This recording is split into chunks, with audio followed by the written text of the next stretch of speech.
Hello, welcome to new lecture. Myself Amit Singh. I am research scholar at IIT BHU, and my focus is to actually, give some basic concepts, basic idea of communication systems, digital communication systems to all. Like whoever is interested, like they can just go through this lecture series and understand the concept from depth. तो last lecture की अगर हम बात करें तो जहां हम statistical averages की बात की, जहां पे हमने मीन वैल्यू की बात की, हमने वेरिएंस की बात की, हमने मीन स्क्वायर nth मोमेंट की बात की, हमने nth सेंट्रल मोमेंट की बात की, तो वो सारी चीजें हमने बात की। बट हमने बात किया सिर्फ सिंगल रैंडम वेरिएबल के लिए, कि जबकि हमारे पास रैंडम वेरिएबल सिर्फ एक था, रैंडम वेरिएबल एक्स की बात की। लेकिन अब हमने मीन भी, हमने मीन स्क्वायर वैल्यू वगैरह जो भी फाइंड आउट किया वो सिर्फ हम एक सिंगल वेरिएबल पे डिपेंडेंट थे।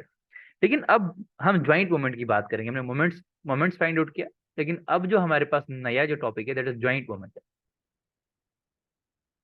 सो how we can discuss this joint moments. Joint moments का मतलब ही है कि जब आपके पास एक से ज्यादा रैंडम वेरिएबल्स हों, तो कहानी अब थोड़ा बहुत कॉम्प्लिकेट हो जाएगी। तो हम चीजों को और अंडरस्टैंड करेंगे डेप्थ में। तो अब हम ज्वाइंट मोमेंट की बात करेंगे, और ज्वाइंट मोमेंट को डिस्कस करने के लिए लेट अस कंसीडर, हम क्या करेंगे, लेट अस कंसीडर, आप double speed, like you can speed up when you are watching the video, आप स्पीड कर सकते हैं डबल, सो दैट आपको लाइक समय बच जाएगा। Let us consider two random variables, let us consider two random variables x1 and x2। ठीक है, मैंने दो रैंडम वेरिएबल लिए with joint, with joint PDF. अब हम बात किसकी करेंगे, अब हम बात करेंगे ज्वाइंट पीडीएफ की, with joint PDF F of x1 x2। क्योंकि हम जब भी बात करते हैं सिंगल पीडीएफ की तो हम ऑफ एक्स लिखते हैं, लेकिन जब हम ज्वाइंट पीडीएफ की, जब हम दो रैंडम वेरिएबल्स की बात करते हैं, तो हम वहां पे ज्वाइंट पीडीएफ की बात करते हैं। तो ज्वाइंट पीडीएफ के केस में हम एफ ऑफ x1 x2 लिखते हैं, क्योंकि अब हमारे पास दो रैंडम वेरिएबल्स का ज्वाइंट पीडीएफ है।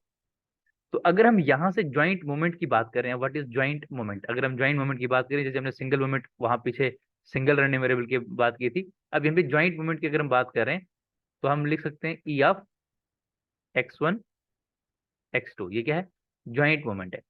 तो ज्वाइंट मोमेंट की अगर हम बात करेंगे तो ज्वाइंट nth मोमेंट हो सकती है, या first moment, first we can just take nth moment. Like मैं यहाँ पे पावर के लिख रहा हूँ और यहाँ पे एन लिख रहा हूँ, दोनों को डिफरेंट डिफरेंट पावर लिखेंगे, क्योंकि वहां पे हमने क्या लिखा था, expectation of X power of N, that was the nth moment. So हम यहाँ पे ज्वाइंट nth मोमेंट की बात कर रहे हैं, तो x1 को हम के लिख रहे हैं पावर, और x2 को n लिख रहे हैं। It will be integration of, double integral आएगा क्योंकि दो वेरिएबल है, माइनस इन्फिनिटी इन्फिनिटी। काफी इंपॉर्टेंट टॉपिक डिस्कस कर रहे हैं, very important topic. So I hope you will understand. So it will x1 x2। सो बहुत इजी है, x1 पावर ऑफ, क्योंकि हमने x1 का पावर k लिखा है और x2 का पावर n लिखा है, तो यहाँ पे आपके पास joint probability density function F of x1 x2 and दो x1 दो x2। आप यहाँ पे डबल इंटीग्रल है, तो आपके पास पार्शियल, सॉरी, आपके पास with respect to one variable और with respect to other variable आपको इंटीग्रेट करना पड़ेगा। This your joint, joint moment, joint nth moment.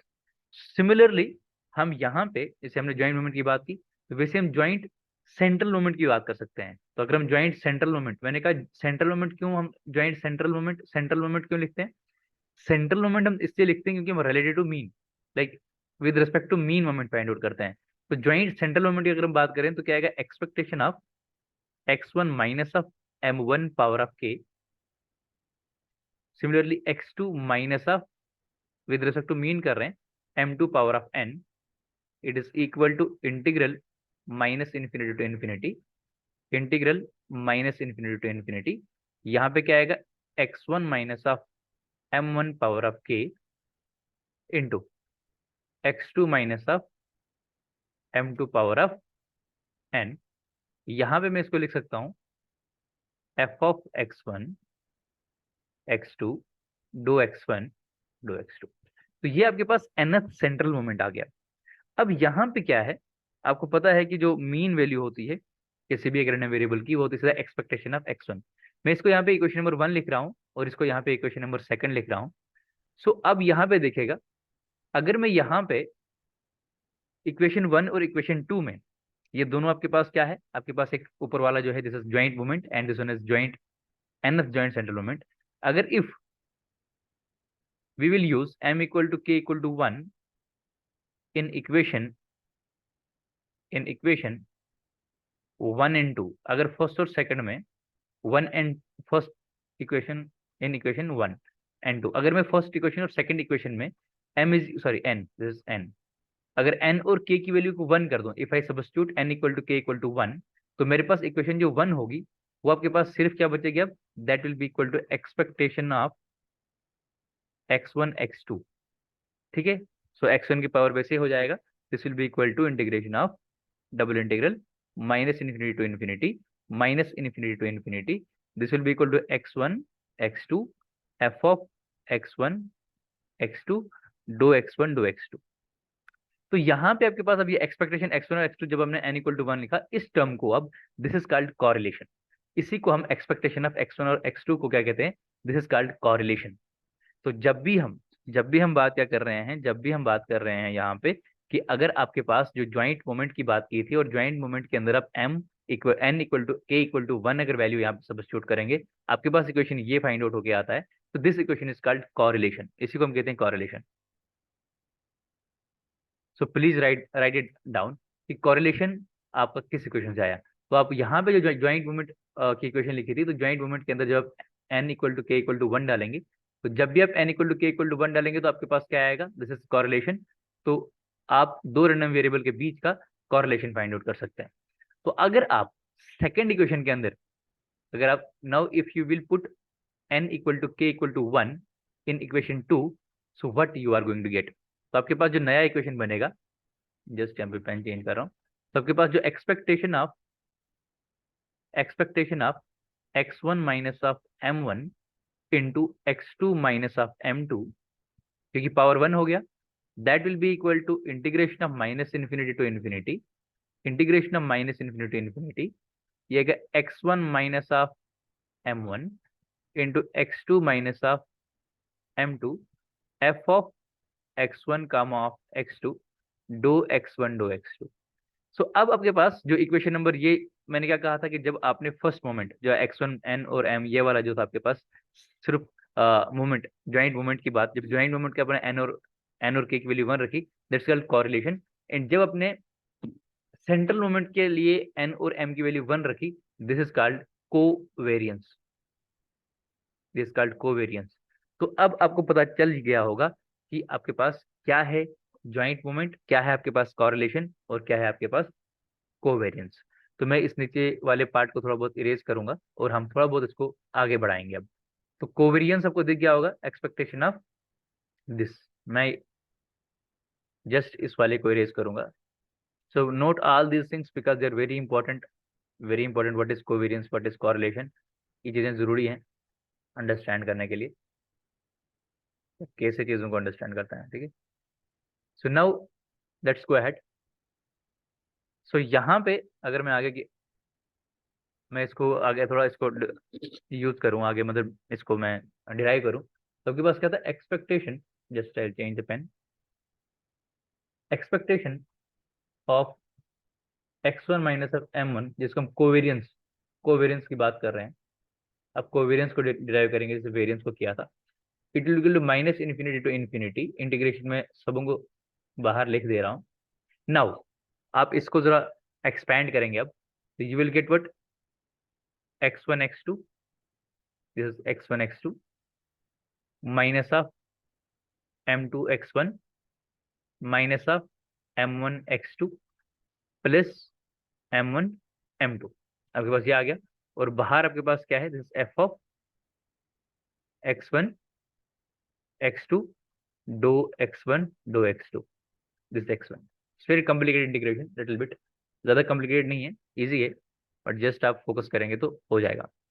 Now आपके पास जो ये कोवेरियंस की बात है, it is equal to minus infinity to infinity, integration minus infinity to infinity, you will get this, sorry this is not capital x1, you have to write this dummy variable, replace everywhere this.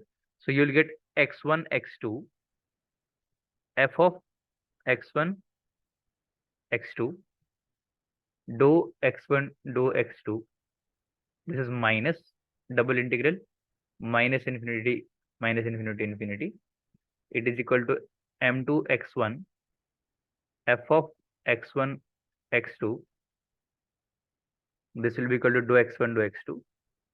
Similarly अब इसको आगे और बढ़ाएंगे, minus of m1, इसको differentiate करेंगे, sorry integrate करेंगे, minus of infinity two plus infinity, you will get minus of m1 x2 f of x1 x2 do x1 do x2. So I'll erase the little down little part, ये वाला portion हटा ही देते हैं। हाँ, कोई ज़्यादा difficult integration नहीं है, it's very easy integration, you will understand this thing. हम जस्ट कोवेरियंस की बात कर रहे हैं, तो कोवेरियंस मैट्रिक्स की बात कर रहे हैं यहाँ पे। सो यहाँ पे मैं इसको क्या लिख रहा हूँ, μ12। μ12 क्यों लिख रहा हूँ मैं, क्योंकि मेरे पास दो रैंडम वेरिएबल है, तो μ12 को मैं लिख रहा हूँ this is you know covariance matrix μ12, और यहाँ पे दिस पार्ट को μ12 लिख रहा हूँ। So now this is the first term, this x1 x2 f of x1, तो ये कुछ भी नहीं है, ये फर्स्ट ऑर्डर एक्सपेक्टेशन है, this expectation of x1 x2, दो रैंडम वेरिएबल का एक्सपेक्टेशन है x1 माइनस x2, क्योंकि दोनों का x1, अगर आप nth मोमेंट की बात करें, या सॉरी जो आपने ज्वाइंट मोमेंट है ये, तो अगर आप ज्वाइंट मोमेंट की बात करें तो फर्स्ट ऑर्डर ज्वाइंट मोमेंट, तो एक्सपेक्टेशन ऑफ x1 x2 है ये। नाउ यहाँ पे आपके पास x1 है, आप वेरिएबल x1 के थ्रू इसको अगर आप इंटीग्रेट करेंगे तो m2 को बाहर लेंगे, माइनस ऑफ m2, तो आपके पास क्या आएगा दूसरा, क्योंकि आप x1 सिर्फ आप रैंडम वेरिएबल x1 के थ्रू इंटीग्रेट कर रहे हैं विद द ज्वाइंट पीडीएफ, तो आपके पास ये m2 m1 हो जाएगा। सिमिलरली यहाँ पे माइनस ऑफ m1, यहाँ पर भी आपके पास x2 वेरिएबल है, तो इंटीग्रेट सिर्फ वेरिएबल 2 के अलॉन्ग होगा, तो मीन m2 आएगा, है ना, this two parts I think, या।